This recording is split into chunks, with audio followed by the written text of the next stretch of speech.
SC ST మైనార్టీలను రాజకీయ పార్టీలు vote బ్యాంకుగా వాడుకుంటున్నాయని విజయవాడ పశ్చిమ నియోజకవర్గం కూటమి ఎమ్మెల్యే అభ్యర్థి సుజనా చౌదరి అన్నారు. పశ్చిమ నియోజకవర్గం ముస్లిం సంఘాలతో సుజనా చౌదరి సమావేశమయ్యారు. భవిష్యత్తులో ముస్లింలు సమాజం కోసం చేపట్టబోయే కార్యాచరణను వివరించారు. నియోజకవర్గంలోని ప్రధాన సమస్యలను నిర్దిష్ట కాల పరిమితిలో పరిష్కరిస్తామని భరోసా ఇచ్చారు. మోదీ వచ్చిన తర్వాత దేశంలో ముస్లింలకు భరోసా ఇచ్చారని, కేంద్ర రాష్ట్ర ప్రభుత్వాలను అనుసంధానం చేసి ముస్లిం క్రిస్టియన్ ఎండోమెంట్ ఆస్తులను కాపాడుకుందామన్నారు. ఆర్ఎస్ఎస్ బీజేపీ విధానాలు దేశ వికాసం కోసమేనని స్పష్టం చేశారు. ఆయన ఫండమెంటల్ గా అర్థం చేసుకోవాల్సింది ఆర్ఎస్ఎస్ భావజాలం కానీ భారతీయ జనతా పార్టీ భావజాలం కానీ భారతదేశంలో ఉన్న ప్రతి ఒక్కరు పౌరులు సబ్కా వికాస్, సబ్కా సాత్, సబ్కా వికాస్, సబ్కా విశ్వాస్ ఈ మూడు ఉండాలి.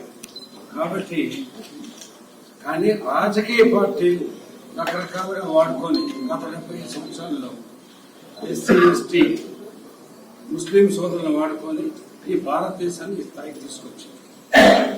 కేవలం ఓట్ బ్యాంక్ కింద వాడుకున్నారు.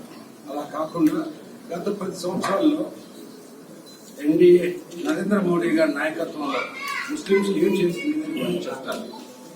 మీకు ఒక లిటరేచర్ ఇస్తారు. సిఏఏ మూలన భారతీయ పౌరులకు ఎటువంటి రకమైన వస్తువు లేదు. ఎన్ఆర్సీ మూలన భారతీయ పౌరులకి అంటే భారతీయ పౌరులు అంటే ముస్లిం సోదరులు, క్రిస్టియన్ సోదరులు అందరూ ఉన్నారు. కాబట్టి ఆ క్లారిటీ ఇస్తాం. మనం కలిసి పనిచేద్దాం. మీరు కేంద్ర రాష్ట్ర ప్రభుత్వాన్ని అనుసంధానం చేసి మన ముస్లిం ప్రాపర్టీస్ కానీ, క్రిస్టియన్ ప్రాపర్టీస్ కానీ, ప్రాపర్టీస్ కానీ వాటిని ప్రొటెక్ట్ చేస్తానికి అందరం కలిసి ఉండాలి. అక్క బాబా మామ అత్త అని ఎలా అయితే చూసుకుంటాం.